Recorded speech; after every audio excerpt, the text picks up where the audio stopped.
There is a place hidden in the American wilderness, a place of endless vistas and unusual wild species. It has the feel of the ancient, the primitive, but it also possesses a delicate beauty.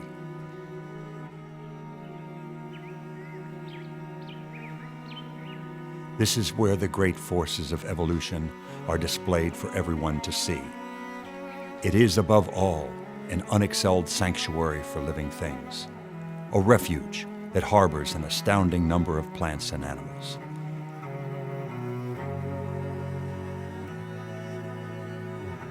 It is where life abounds in its full creative force.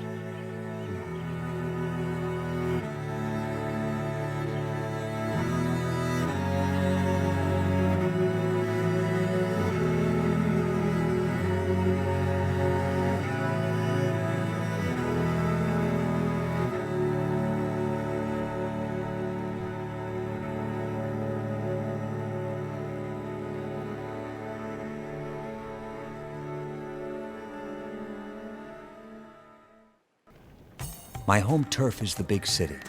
I feel comfortable here, but my story takes place far from these streets and dirt roads. It will be a journey into deep time, an exploration of some of the most amazing and beautiful forms of life on this planet. I'm Ed Begley Jr. You know, over the years I've enjoyed bicycling in the city and in places like this, on the city's edge. But every so often I've been able to escape the city and explore areas far more remote.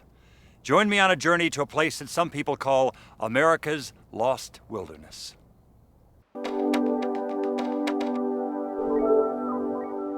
When I first heard about the Siskiyou region in the Pacific Northwest, it seemed distant and mysterious, hard to pinpoint, hard to spell.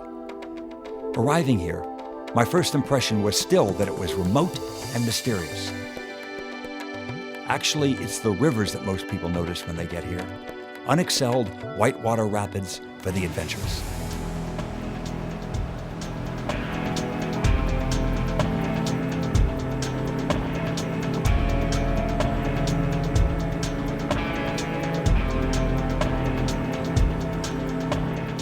The Illinois River, the Klamath River, and the mother of them all, the Rogue River.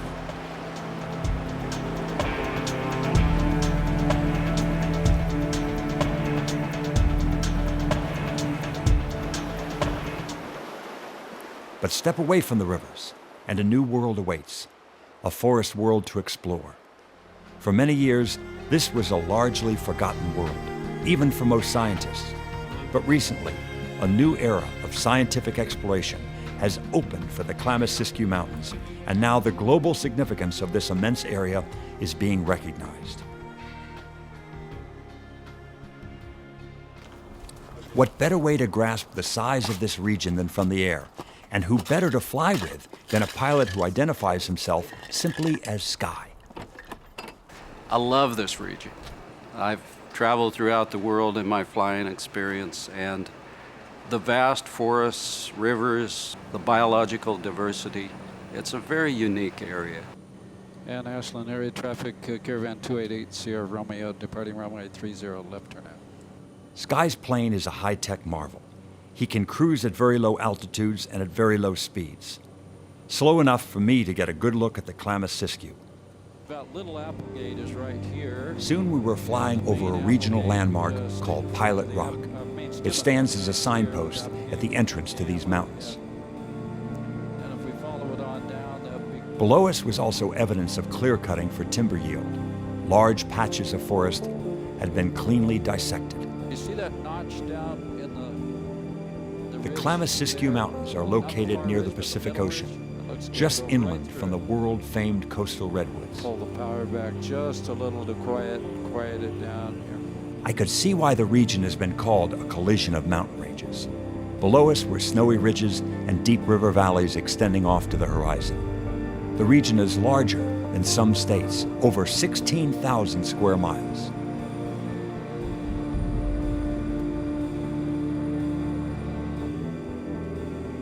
From an evolutionary perspective, these mountains have long been a refuge for unusual plants and animals.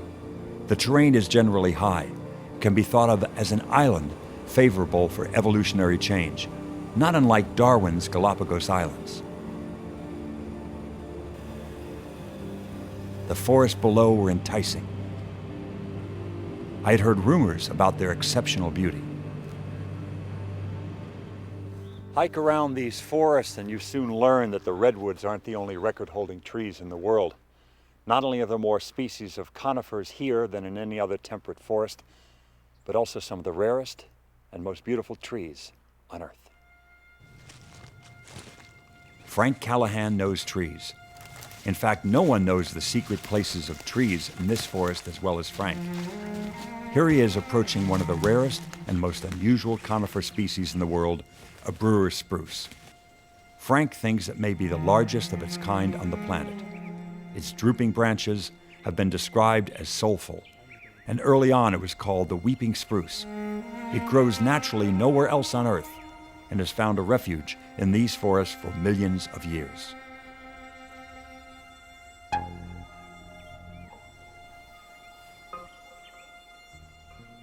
According to Frank, there are hidden giants in this forest, as spectacular in their own way as the redwoods and much more varied species-wise. This region, Ed, is basically an area of conifer diversity, and it's not matched anywhere else on the globe. We have more species of conifers in this area concentrated than any other place on the planet. It sounded interesting, and I knew that Frank would be an expert guide. His passion is exploring out-of-the-way places in the forest, looking for the biggest and the best of trees like pine and fir and cedar. He is a member of a relatively small fraternity of tree explorers. You go out and you collect a trophy without ever bringing it home other than a picture. So you run down these massive specimens in the old growth stands that have been there for thousands of years, and you bring them back as photography and measurements so that the public can understand what's really out there.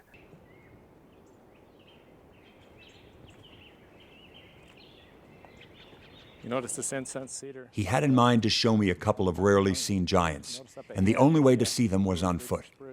The hike was long, and we were aiming for a small lake deep in the forest. Our first tree stood in a grove by the lake. It was a Douglas fir, a tree that is second only to the redwoods in height and massiveness. Salicylic acid, which is the same thing that's in aspirin. Look at the size of that Doug fir. Wow.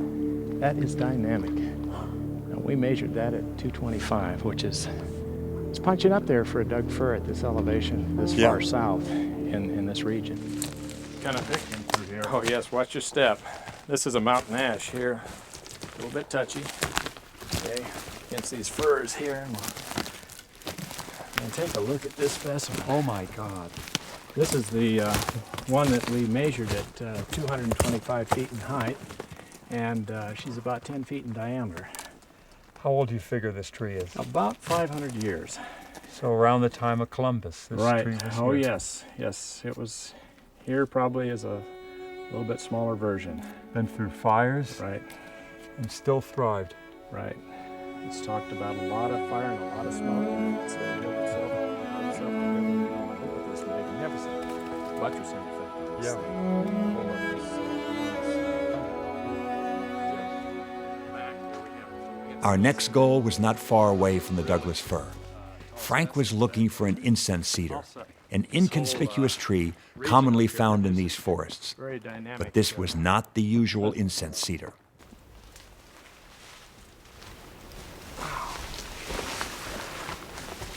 Take a look at this incense cedar, Ed. Isn't this a nice specimen? Beautiful.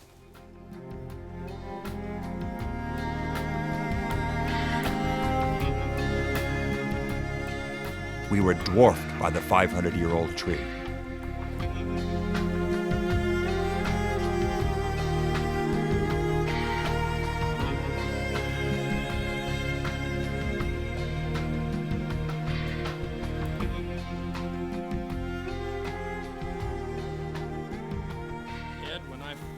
my 100-foot tape, we've got to go with the old method of just spacing this baby out and doing a 6-foot span every time I do this. Right. To get the actual size of this. You want to hold it up at chest height, right up on this burl. Now we've got a real problem because we're up against a burl. This is the biggest tree Rest height. ever had my arms around. Oh yes, isn't it a knockout? Another 6-foot length there, Ed. Coming on around the face of this thing, back to where we started our original measurement. It feels like about 44 feet. Wow. And I think we're talking world-class specimen here for an incense cedar. I could only think that this place is truly a kingdom of trees.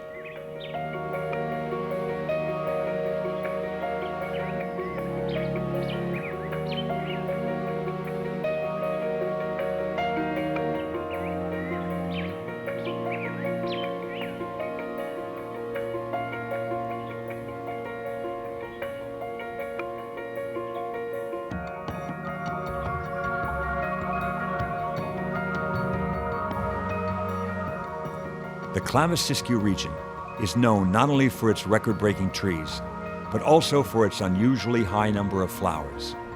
They seem to come in all shapes and sizes and are the delight of botanists.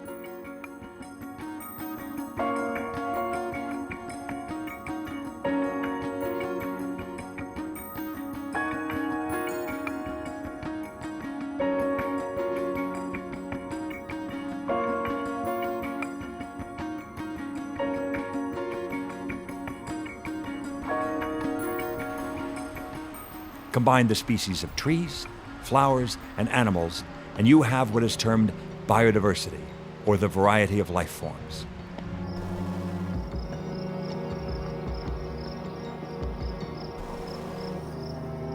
As I hiked in the forest, I noticed flowers and animals.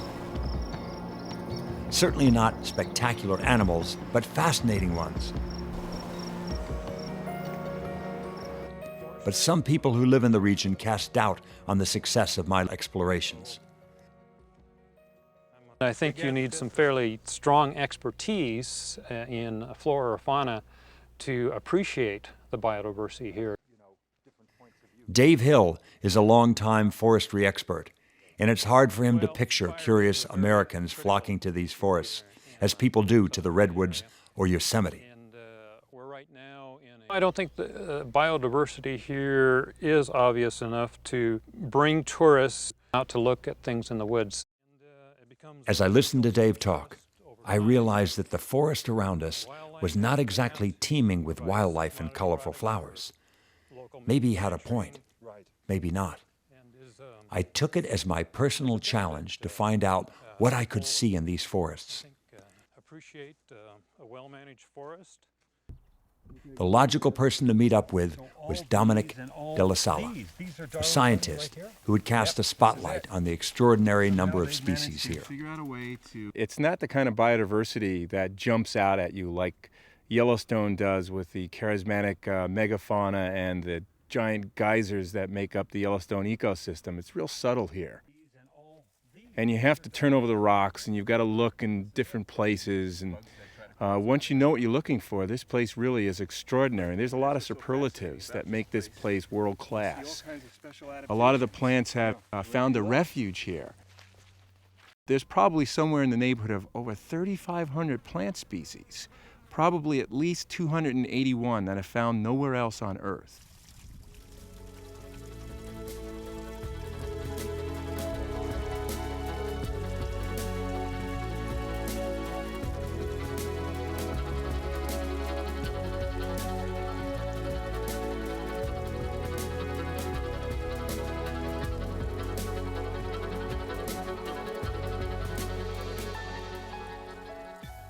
You can kind of simplify how biodiversity is playing itself out here.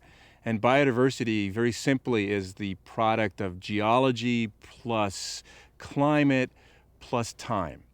And you've got each of those factors operating in this region. The geology here encompasses not only mountains and rivers, but also soil types. One of the most distinctive soils here is often termed serpentine, and Dominic wanted to show me what a serpentine soil can do to trees, or put another way, how trees can adapt to serpentine. We were approaching a small pine tree that ordinarily I would not even have noticed. It's been out here for a long time, and it's been trying to eke out an existence in this very nutrient-poor, very thin soils. It was a Jeffrey pine, known to attain heights of as much as 150 feet in other places, but not here. Here, a not-so-young tree was bent and stunted in growth, but still living. In fact, living quite well as far as I could tell.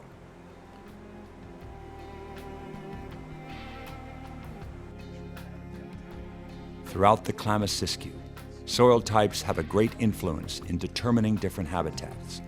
The outcrops of serpentine extend for at least 100 miles through these mountains. Geologist Bob Coleman is a serpentine expert. There are very good reasons that most plants cannot adapt to serpentine, and the most important have to do with heavy metals. Serpentine releases a certain amount of magnesium and calcium, and the problem with here is it releases too much magnesium, and so we have what we call a calcium-magnesium syndrome. Certain plants cannot survive that environment. These plants here are survivors because they've adapted to that extreme calcium-magnesium ratio.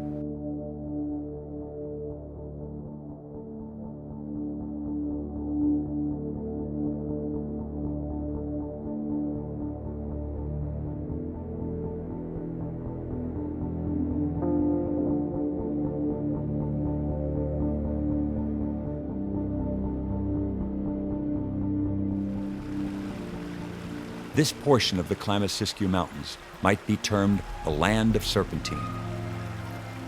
No massive redwoods here, but it does contain some of the rarest plants on Earth.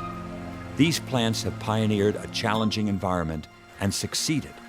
They represent evolution in action. What we're witnessing in this place is an area of what we call active diversification of plants, that given enough time, and the geological variability that exists here, and the differences in temperature and moisture regimes, this place is a birthing place for new species. Botanist Barbara Erter would be my guide to locating a flower that has adapted to this region in relatively recent times. The flowers all around us are called native flowers, and unlike garden-grown varieties, they grow naturally. Native flowers have been on this continent a long time. These are the ones that have had their origin in this area. They were part of the original flora at the time that the Europeans first came. Native plants are integral parts of the nation's ecosystems, and not only provide beauty and practical services such as food, medicines, and erosion control, but also support essential insects and animals. Surprisingly, they are still being discovered. I definitely consider myself a plant explorer. I love going out and looking for new plants. I'm realizing there's still so much out there that needs to be found and discovered. The more diversity we have of different kinds of life sharing this planet with us, it's like the more friends you have.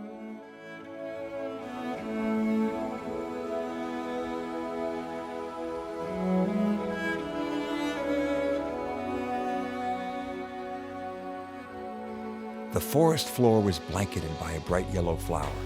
It was a perfect candidate for collecting. Barbara had brought along her portable plant press, a device for preserving and drying plant specimens. Our plant went by the common name of one-eyed sulfur flower, a species that has managed to adapt to nutrient-deficient serpentine soils. Plants are excellent geologists, and so the more diverse the geology is, the more diverse the plants are going to be.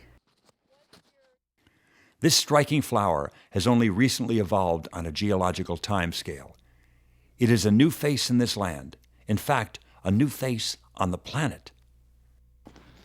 This looks like a nice one to collect right here and make a specimen of. I'll put it in my plant press. Open it up. Now, how does this work? Basically, this is a way to flatten the plants, and they'll dry. And once they are dried in this flat form, they will actually last for many years, indefinitely, practically. I've seen specimens a couple of 100 years old, and something like this sulfur buckwheat may actually even keep its color. So if you want to just put one of the papers flat out here, I'll hand them to you, and you can arrange them.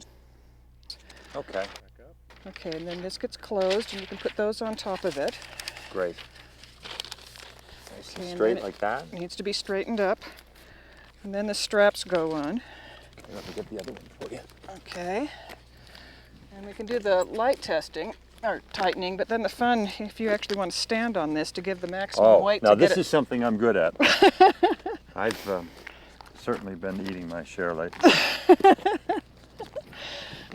Okay, yeah, that's going to be nice and flat. Very good. Yeah. Okay, you can get down. Finally, I had felt useful, a small part of the scientific enterprise. Familiar with this one, I would be interested in knowing which one it is. Along with the varied geology of the Klamath Siskiyou, Pacific storms first hit the coastal redwood region and then drift inland over these mountains, with precipitation rates approaching 100 inches a year. In parts of the mountains, the climate is reminiscent of a more moist world of 1 million or more years ago.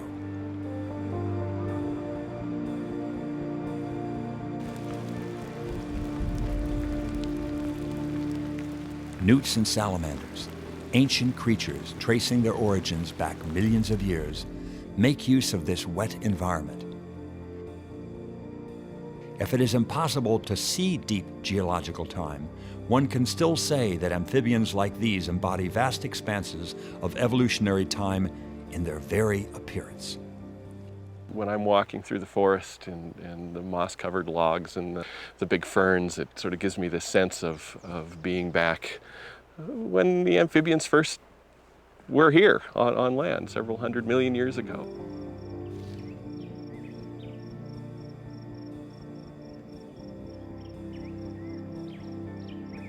Echoing the primitive appearance of salamanders are marshy clearings in the forest called fens. Soil and moisture combine here to harbor some of the oldest species in the Klamath Siskiyou, rare relics from millions of years ago. It is in fact the complex combinations of soil and climate that have contributed to the presence of both newly evolving species and ancient species here. A fen feels primitive. We have what we call new species in the sense of probably since the Ice Age, and then we have very old species or relictual species here in the Klamath country. It's a haven for species. Art Krukeberg leads classes into these fens, helping students see things through his eyes. One of his favorite plants is found here. And then the wettest zone is the California pitcher plant, or the cobra lily, or the cobra plant, is a member of a plant family that is exclusively doing a rather unique thing. It is a carnivorous plant. One of the wonders of evolution is how this plant has adapted over millions of years to nutrient-deficient soils. An elaborate system of enticing odors, deceptive light sources, one-way labyrinths, and chemical and biological digestive juices all combine to trap insects. The decomposing insects can be seen as a slimy black mass inside the base of the stems. So this is a kind of symbiosis or mutualism. And this is the thing that almost blows my mind.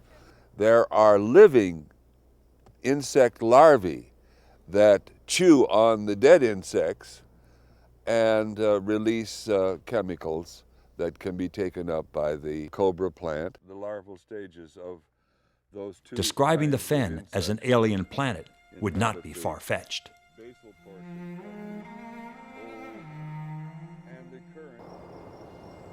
While very old and very recent species grow here in proximity, the region was rugged enough to discourage much scientific study. It was only in recent years that scientists had collected and identified enough plant and animal specimens to appreciate the wide-ranging diversity of species from a global perspective. This is the first time I've ever set foot in an herbarium. This herbarium preserves specimens of plant life from hundreds of miles around. In one place, you have a library of life's diversity. What do we have here? Robin Bensey took me to the cabinets where pressed flower samples are stored. The yellow flowers that I helped Barbara Erter secure in her plant press will end up in an herbarium like this. The dried plants were carefully labeled. Yeah, it's extraordinary. They're actually quite beautiful with these muted colors. Specimens like this are the basis of scientific studies. It's an unusually rich area floristically. For a botanist, this is heaven. There are 10 times as many species per unit area as there would be in the eastern United States. With such a great diversity of plant life, it is not surprising that insects and other creatures should also be abundant. In fact, plants and insects are so interconnected that to lose one or the other would undercut human life as we know it. I decided to take a look at butterflies with some expert help. Butterflies are totally dependent upon the plants, of course, but because the plants are so diverse here, there stands to reason there are lots and lots of opportunities for butterflies to make a living here. Okay. Oops, sorry. Brought your shoulder here for a second. This is a rogue river, legendary for its whitewater rafting. With me was Bob Pyle, one of the nation's outstanding butterfly scientists. His plan was to raft the Rogue deep into the Klamath Siskiyou in search of our colorful quarry. The river can be deceptive in its calmness. Keeping us afloat was Jesse Stone, one of the Rogue River's most proficient guides. So you guys might get a little splashed here.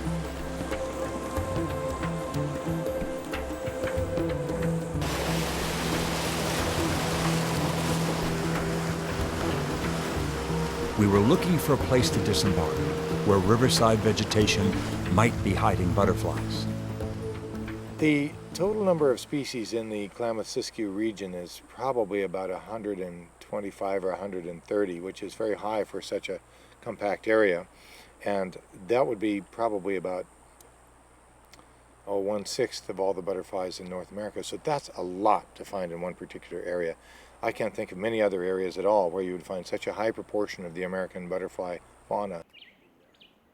Bob had been carrying that net around for decades. It was like an old friend. He took us over some boulders and into dense vegetation. I didn't see any butterflies. Yet. Both the California sister and the Lorquin's admiral live in this kind of riverside habitat, this riparian habitat. Yes. And they'll feed on, I think the admiral probably feeds on the Oregon ash here. The sisters are, oh, hold on. You see one? Sisters are on the oaks, but yeah, there's the Lorquin's admiral. Do you see it there? It's yes. Territorial. It's at its post right on that drying ash leaf near there. Now, if I don't scare it. I'll leave this to you. Okay, let me see if I can net that now. I'm here as backup. Okay. Thing to do is to move slowly until you finally have to do it. And we're not going to hurt him, right? I'm not going to hurt it. I'm going to hurt it. Okay. Wish me luck. Go. Oh, got it. It flew off. I didn't even hit the leaf. It flew off just as I went, and I got it in there. Great. Okay. Now what I do is I kind of scissor it in there in my fingers, and then I use my stamp tongs or forceps to come on inside the net. I'm using this net for 30 years, so I'm pretty familiar with it. That doesn't mean I don't let them go sometimes accidentally. And pull it out like that, holding it by its wings, you see. Oh, yes. And then I can hold it gently by its body and manipulate the wings a little Fan bit. that Doesn't out. hurt it a bit. They lose some scales, but they do all their life. The scales are just I've spent so much time with butterflies over the years that I live. like to think that from time to time I'll form a relationship with a given butterfly, you know, and I know I do on one level, that they do recognize me sensorily, certainly, and try to get away from me mostly. But occasionally a butterfly will stick with me and palp the salts in my skin and even put out its proboscis and sip the salts. This western species is such a pretty underside, and this western species is unique in having those russet wingtips. And you know, your mom always told you you can't rub the powder off a butterfly's wings or it can't fly, and Right. Actually, you can. It doesn't hurt them, but it's just good advice about going gently in the world because kids tend to rub off the Sure, they tend to be you know, rough the with creatures. legs and bodies. And looks good, Ed. Yeah, I think that one is. I feel like I can fly somehow. You could pass the screen test with that, you know. I'm feeling very free somehow now. Bob Pyle left me with a fluttering example of biodiversity right in front of my eyes.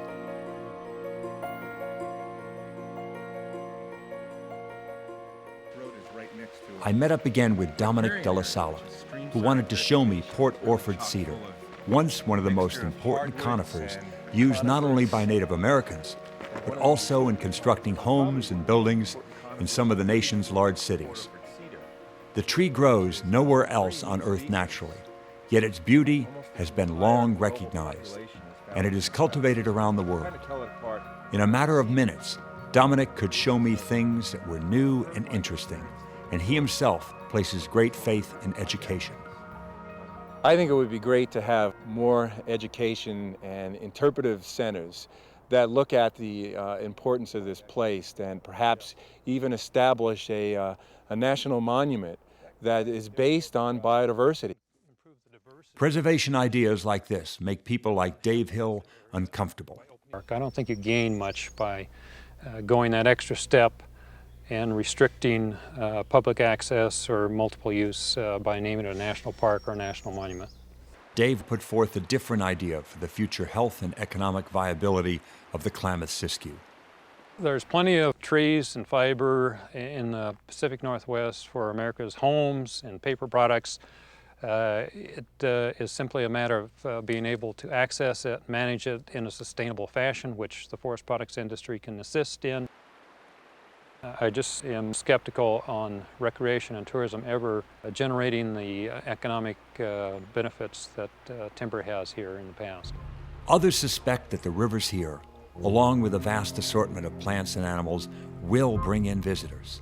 As evidence, they point to the popularity of the nearby coastal redwoods. I think people are starting to realize that green is gold. And what's good for the environment is really good for the economy over the long haul. Why don't we go ahead and get you on him, and then I'll tell you some things. We'll get these stirrups adjusted. Jennifer Ledford and Dave Willis lead groups into the wilderness on horseback. They wanted to take me to Pilot Rock, a prominent peak I had first glimpsed in my air flight over these forests. All right, and then... Wagons, ho! And that's the command for him to stop whenever he's going too fast, or you just want him to halt. You know, a big whoa will do it. Good one. Traveling on horseback is not my preferred way of getting places. But in this case, we had little choice. Dave had lost his hands and feet in a mountaineering accident, and long-distance walking was not an option. Now, the horse I'm riding is Cinnamon the Wonder Horse, and he's a quarter of a century old. I got him when he's 6, and given my own situation, Cinnamon is basically my wilderness wheelchair. Dave and Jennifer were taking me into the mountains that connect the Klamath-Siskiyou with the rest of the West and America. It is an entryway for plants and animals seeking sanctuary here from thousands of miles away. The Siskiyou is, you know, the most botanically diverse coniferous forest in North America, if not the world.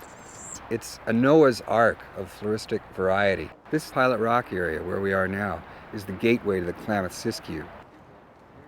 We were traveling the same route that migrating species of plants and animals had traveled for untold eons of time as they moved into this natural refuge.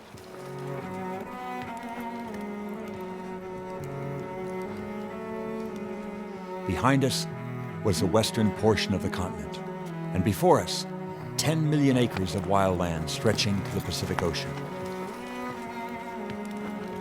Feels good to get up someplace where you can look around and see Mount Shasta and Mount McLaughlin and the Klamath Canyon and the Siskiyou. We need wild places. We need wild salmon. We need spotted owls. We need cougars. We need places to go and just be. The land, the geology, looked rugged and ancient. The rocks were like signs pointing to a world I was learning to see with new eyes. For Dave, it all had a personal meaning. Feels good to be in a place without cars and roads and shopping centers and freeways. And get a sense that we haven't lost it all. There's still some left.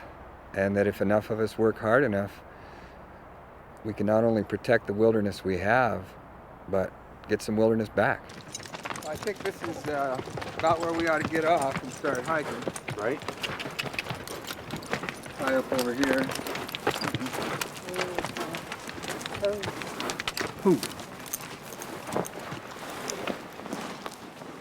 We had made it to Pilot Rock. There it was, the landmark that had guided the overland pioneers westward and that now symbolized a pristine world of nature.